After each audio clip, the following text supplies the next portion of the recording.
Hello बच्चों, तो कैसे हैं आप सब लोग। आई होप कि आप सब बहुत अच्छे होंगे। तो बच्चों, हम पढ़ रहे हैं क्लास 11th का चैप्टर नंबर 1 फिजिकल वर्ल्ड, जिसमें अभी तक हम फंडामेंटल फोर्सेस में ग्रेविटेशनल फोर्स तक को कवर कर चुके हैं। तो बच्चों, मैंने आपको बताया था कि फंडामेंटल फोर्सेस जो होते हैं वो 4 टाइप्स के होते हैं, जिसमें हमारा जो पहला है वो ग्रेविटेशनल फोर्स, दूसरा इलेक्ट्रोमैग्नेटिक फोर्स, तीसरा स्ट्रॉन्ग न्यूक्लियर फोर्स और चौथा वीक न्यूक्लियर फोर्स। ठीक है, चौथा वीक न्यूक्लियर फोर्स। तो हम अभी तक ग्रेविटेशनल फोर्स को पढ़ चुके हैं और दूसरा फोर्स जो हमारा है वो है इलेक्ट्रोमैग्नेटिक फोर्स। तो आज हम पढ़ने वाले हैं बच्चों वो है इलेक्ट्रोमैग्नेटिक फोर्स। तो कॉपी पेन निकाल कर तैयार हो जाइए। मैं गौरव सिंह आप सभी का एक बार फिर से स्वागत करता हूं हमारे और आपके इस प्यारे चैनल फिजिक्स एम्बेसडर पर। तो दोस्तों, आज का जो हमारा टॉपिक है that is electromagnetic force. Electromagnetic force, ठीक है, electromagnetic force.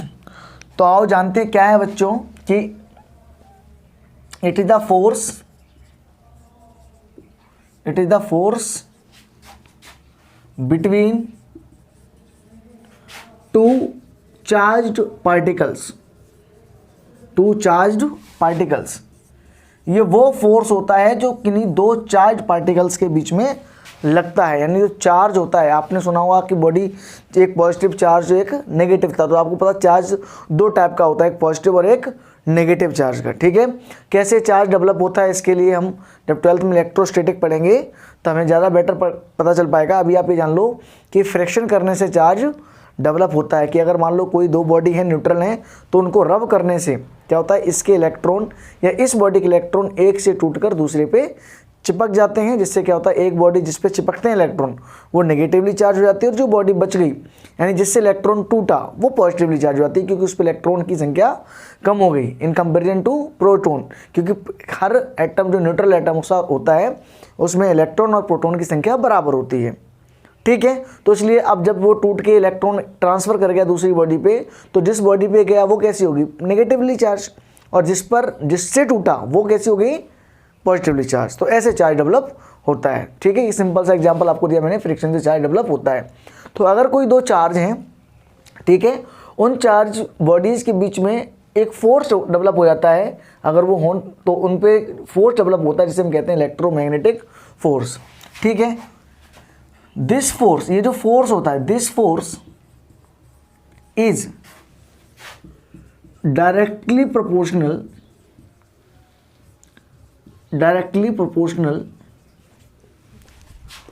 to the product of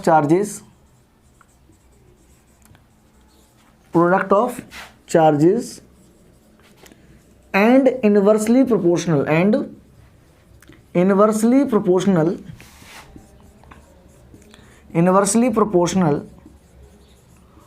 to the square of distance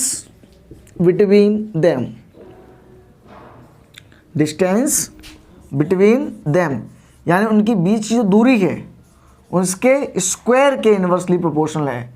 आपको कुछ ग्रेविटेशनल फोर्स वाली फीलिंग आ रही होगी कि जब कोई दो मास होते थे तो उनके मास के प्रोडक्ट के डायरेक्टली प्रोपोर्शनल होता था, और जो उनके बीच की दूरी होती थी उसके स्क्वायर के इन्वर्सली प्रोपोर्शनल होता था। मान लो अगर एक चार्ज Q1 है और दूसरा चार्ज Q2 है, तो और इनके बीच की दूरी मतलब कितनी, सेंटर से R है, तो जो हमारा फोर्स होगा बच्चों F जो होगा वो होगा directly proportional to product of Q1 and Q2 and inversely proportional to the distance between them. Same feeling कौन सी आ गई आपको, ग्रेविटेशनल वाली। अब दोनों को कंबाइन करेंगे बच्चों तो क्या मिलेगा हमें, F is equal to Q1 Q2 by R square. और आप जानते हो जब भी यहाँ से प्रोपोर्शनल का साइन हटेगा तो यहाँ कांस्टेंट आएगा K। कौन सा कांस्टेंट आएगा, K। ठीक है, तो ये कांस्टेंट हमारे पास आ गया।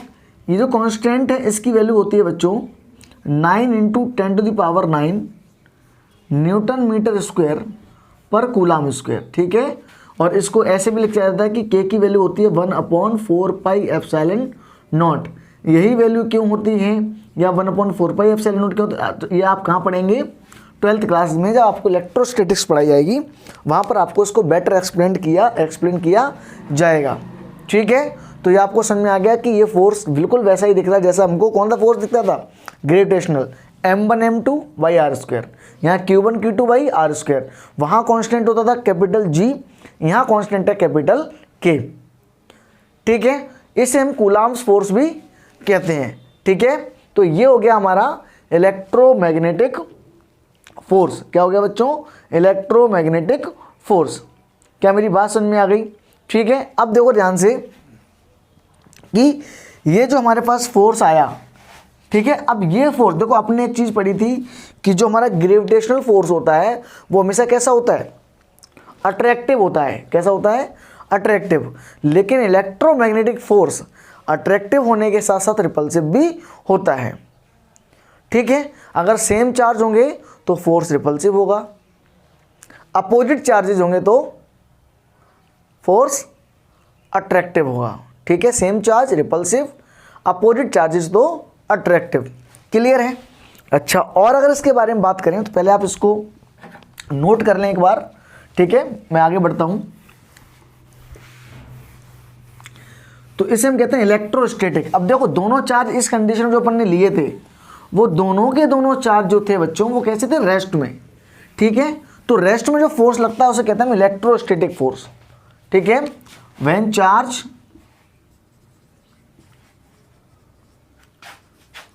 Are at rest. ठीक है, तो कौन सा फोर्स लगता है बच्चों, इलेक्ट्रोस्टैटिक, क्योंकि स्टैटिक पोजीशन में दोनों चार्ज, इलेक्ट्रोस्टैटिक। ठीक है, अब यही चार्ज अगर मूव करने लग जाए, चार्ज क्या करने लग जाए, मूव। चार्ज क्या करने लग जाए बच्चों, मूव। अगर चार्ज मूव करेगा तो एक नया फोर्स डेवलप होता है। ये अपनी मैग्नेटिक प्रॉपर्टी दिखाने तो यहाँ पे कौन सा फोर्स लगता है बच्चों, magnetic force. Magnetic field develop करता है चार्ज, जिसकी वजह से एक फोर्स लगता है, उसे हम कहते हैं मैग्नेटिक फोर्स। तो इसलिए जो चार्ज की वजह से दो फोर्स बनने, एक इलेक्ट्रो और एक मैग्नेटिक, यानी इलेक्ट्रोस्टैटिक और मैग्नेटिक फील्ड को मिलाकर या मैग्नेटिक फोर्स को मिलाकर अपने नाम बनाए मैग्नेटिक फोर्स। दोनों एक दूसरे से इनसेपरेबल हैं, यानी अलग अलग इनको नहीं पढ़ सकते हम। ये दोनों एक ही किसकी प्रॉपर्टी है, चार्ज की। ठीक है, तो चार्ज की कौन सी प्रॉपर्टी है बच्चों, जो फोर्स अप्लाई करती है दूसरे चार्ज पर, जिसे हम कहते हैं इलेक्ट्रोस्टैटिक फोर्स। अगर चार्ज रेस्ट में है तो इलेक्ट्रोस्टैटिक, और चार्ज मोशन में है तो मैग्नेटिक फोर्स को डेवलप होता है, क्योंकि वो मैग्नेटिक फील्ड की प्रॉपर्टी उसके अंदर आ जाती हैं। क्लियर है बात? ठीक है, तो ये हो गया हमारा इलेक्ट्रोमैग्नेटिक फोर्स। अब हमने जो पिछले लेक्चर में जो हमने ग्रेविटेशनल फोर्स डिस्कस किया था, ठीक है ना, जो हमने ग्रेविटेशनल फोर्स डिस्कस किया था उसमें हमने कुछ प्रॉपर्टीज़ के बारे में स्टडी किया था। ठीक है, अच्छा, इस इलेक्ट्रोमैग्नेटिक फोर्स के की मदद से हमने बहुत सारे फोर्सेज डेरिवेट निकाले हैं, जैसे कि आपका फ्रिक्शन का फोर्स हुआ।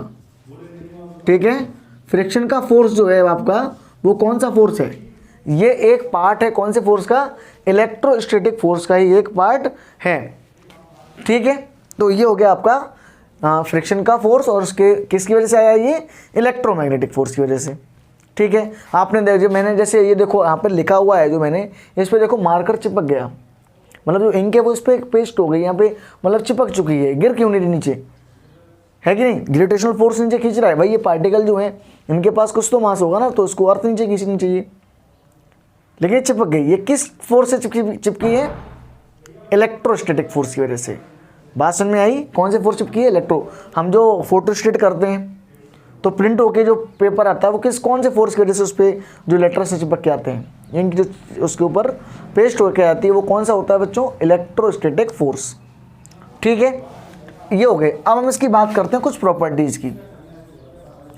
किसकी बात करते हैं, कुछ इसकी इंपॉर्टेंट प्रॉपर्टीज़ की। तो अगर हम पहली प्रॉपर्टीज़ की बात करें तो आपको पता होना चाहिए कि ये फोर्स जो होते हैं, these forces are governed by Coulomb's law. और उसने क्या था, जो ग्रेविटेशन फोर्स था उसमें क्या था, universal law of gravitation, Newton का यूनिवर्सल लॉ ऑफ ग्रेविटेशन। यहाँ क्या है बच्चों, कूलाम्स लॉ। क्लियर है बात? तो ये हो गया हमारा कूलाम्स लॉ। तो ये किसके द्वारा गवर्न किए जाते हैं बच्चों? कूलाम्स लॉ के द्वारा। जबकि ग्रेविटेशनल फोर्स को कौन गवर्न करता था? Universal law of gravitation, Newton's universal law of gravitation. ठीक है, दूसरे पॉइंट की अगर मैं बात करूं बच्चों, तो ये फोर्स कैसे होते हैं? अट्रैक्टिव भी होते हैं और रिपल्सिव फोर्सेस होते हैं। तो these forces are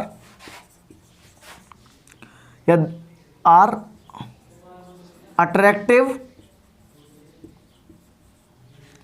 as well as repulsive, ठीक है। सेम चार्ज, फोर्स कैसा होगा बच्चों? रिपल्सिव।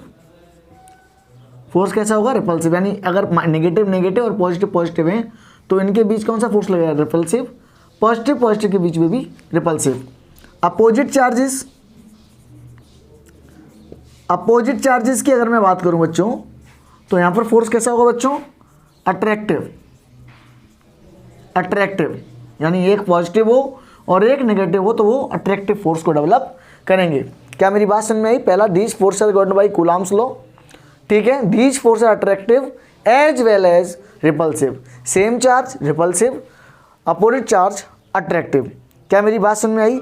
अब इसका देखो, अगर मुझसे कंपैरिजन करें जिस ग्रेविटेशनल फोर्स से, तो आपको पता होना चाहिए कि जो ग्रेविटेशनल फोर्स था वो सिर्फ और सिर्फ अट्रैक्टिव होता था, जबकि ये रिपल्सिव भी है ना। ग्रेविटेशन का सीधा फंडा था, सब भाई हैं, है ना। इसका फंडा ना जो हमें अच्छा लगेगा वही भाई है, ठीक है ना। तो रिपल्सिव, ठीक है, और अट्रैक्टिव, ठीक है। सेम में दुश्मनी और अपोजिट्स में प्यार। क्लियर है? आ जाओ तीसरी प्रॉपर्टी की अगर मैं बात करूं, मैं तीसरी प्रॉपर्टी को डिस्कस अगर करूं तो मैं क्या लिखूंगा? These are central forces. क्या सेम पॉइंट हमने ग्रेविटेशन में ही पढ़ा था? जी हाँ सर, पढ़ा था सर, हमने पढ़ा ही नहीं। पढ़ लो, है ना, पढ़ना तो पड़ेगा ही आपको। अरे सर जबरदस्ती कर रहे हो आप, कोशिश करो, हो सकता है। तो दी आर सेंट्रल फोर्सेस, मतलब ये जो अपन ने दो चार्ज लिए थे Q1 और Q2, तो इनके सेंटर को जोड़ने वाली लाइन के अलोंग ये फोर्स काम करेगा। ये बात मैंने आपको ग्रेविटेशन में बताई कि सेंटर, जो मास को जोड़ने वाला सेंटर की लाइन है, उसी पे ये फोर्स चलता है, ठीक है। तो ये सेंट्रल फोर्सेस होते हैं जो इनके बीच की लाइन होती है, जिनके सेंटर को जोड़ने वाली लाइन होती है, ये उसी के अलोंग या उसी के साथ में काम करते हैं, उसी के अलोंग एक्ट करते हैं, ठीक है। ये हो गया आपका दीज आर सेंट्रल फोर्सेस। अच्छा, उसमें एक चीज और पढ़ी थी, these forces obey inverse square law. Inverse square law को मैंने क्या कहा था उस वीडियो में कि भैया जो इनके बीच की डिस्टेंस होती है उसके डिस्टेंस के स्क्वायर के इन्वर्सली प्रोपोर्शनल होती है, ठीक है ना। जो दोनों के बीच की डिस्टेंस है r, इसके स्क्वायर के इन्वर्सली प्रोपोर्शनल होती है। इससे कहते हैं कि भाई ये भी जो आपके कूलाम्स फोर्स है या आप कहेंगे इलेक्ट्रोस्टैटिक फोर्स है, ये भी इस ओबे करती है इन्वर्स स्क्वायर लॉ को। क्या मेरी बात समझ में आई? तो अपने पास 4 पॉइंट हो गए भैया। ये कूलाम्स लॉ से गवर्न होते हैं, अट्रैक्टिव और रिपल्सिव होते हैं, सेंट्रल फोर्स होते हैं, और ये इन्वर्स स्क्वायर लॉ को फॉलो करते हैं। ओहो, एक और सिमिलर प्रॉपर्टी मिलेगी, दे आर कंजर्वेटिव फोर्सेस। हाँ, कुछ कंजर्वेटिव से याद आया, अरे कंजर्वेटिव है ना। तो दीज आर कंजर्वेटिव फोर्सेस। भैया ये भी कंजर्वेटिव होते हैं, मतलब इनका जो वर्क डन है वो पाथ पर डिपेंड नहीं करता।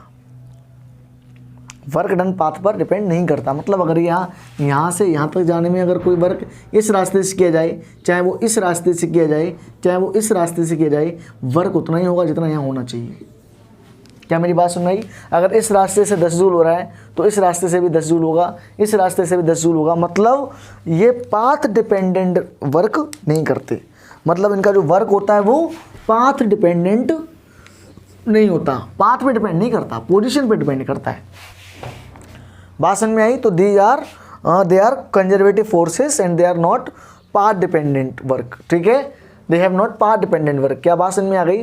तो ये कुछ हो गई प्रॉपर्टीज, ठीक है। और अगर बात करें हम इसके बारे में तो आप इसको क्या कहते हैं पास करके नोट कर लें, ठीक है। हमने एक चीज़ पढ़ी थी कि भाई जो ग्रेविटेशनल फोर्स था वो गवर्न होता था या जो मीडिएट किया जाता था, एक पार्टिकल था जिसका नाम था graviton, that was hypothetical although. तो ऐसे इनको कौन मीडिएट करता है, तो these forces are mediated by, ये property number 6, they are mediated by particle, क्या नाम है इसका, फोटोन। क्या नाम है, फोटोन, ठीक है। कौन सा पार्टिकल से गवर्न होती है, बनते हैं फोटोन से। फोटोन इनका मीडिएटेड पार्टिकल होता है, ठीक है। अब फोटोन क्या होता है बच्चों, इसमें ये क्वांटम यानी हिस्सा होता है, क्या होता है ये, it is a part of electromagnets, है ना। तो कह सकते हैं it is a quantum of electromagnets, यानी इलेक्ट्रोमैग्नेट का हिस्सा होता है जो कि रेडिएशन में भी काम में आता है या रेडिएशन भी करता है, ठीक है। इलेक्ट्रोमैग्नेट का एक क्वांटम है, इलेक्ट्रोमैग्नेट का एक पार्ट है, ठीक है। बात समझ में आई क्या, तो ये हो गया हमारा they are mediated by particle, इसका नाम क्या है फोटोन, जबकि ग्रेविटेशनल में क्या नाम था, ग्रेविटोन। क्लियर है। अच्छा, और अगर हम बात करें बच्चों इसके बारे में तो देखो आपके बहुत सारे फोर्स हैं, यानी जो आपके इलेक्ट्रॉन प्रोटॉन हैं, ठीक है, जो एटम की स्ट्रक्चर है वो सब कौन गवर्न करता है, इलेक्ट्रोमैग्नेटिक फोर्स। इनकी वजह से ही वो एटम अपनी उस पोजीशन में रह पाता है। इलेक्ट्रॉन प्रोटॉन बंधे हुए हैं, एटम बना हुआ है, मॉलिक्यूल बना हुआ है, बात समझ में आ रही है। तो ये उनसे ही गवर्न होते हैं।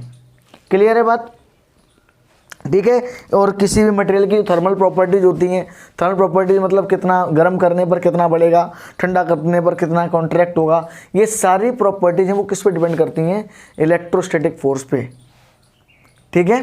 तो ये सारी अब आप जब आगे जाके पढ़ोगे 12th क्लास में, 11th क्लास में आप थर्मल प्रॉपर्टीज पढ़ोगे तो आपको ज़्यादा बेटर समझ में आएगा, ठीक है। फिलहाल हमें जानना था इलेक्ट्रोमैग्नेटिक फोर्स क्या होता है, उसके बारे में जो जानकारी चाहिए थी वो हमें मिल गई, ठीक है। तो इलेक्ट्रोमैग्नेटिक फोर्स जो कि दूसरे टाइप का फोर्स है, इसके बारे में हमने पर्याप्त जानकारी ले ली। क्या पढ़ा हमने, और प्लस और माइनस हो तो ये क्या करेंगे, एक दूसरे को क्या करेंगे बच्चों, एक दूसरे को अट्रैक्ट,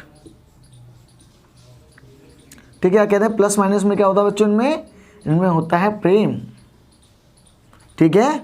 और नेगेटिव नेगेटिव और पॉजिटिव पॉजिटिव, इनमें क्या होता है बच्चों, दुश्मनी, यानी, ठीक है। तो आपको याद रखना है कि ये रिपल्सिव और अट्रैक्टिव और रिपल्सिव दोनों होता है, जबकि ग्रेविटेशनल फोर्स जो आपका था वो कैसा था, केवल और केवल अट्रैक्टिव, ठीक है। तो these were some properties which you have to learn और राइट इन योर नोटबुक, ठीक है। तब तक पढ़ते रहिए, एंजॉय करिए, मिलते हैं अगली वीडियो में एक नए टॉपिक के साथ, ठीक है। All the very best. और अगर आपको मेरी वीडियो अच्छी लगी हो तो चैनल को लाइक शेयर और सब्सक्राइब जरूर करें। Thank you.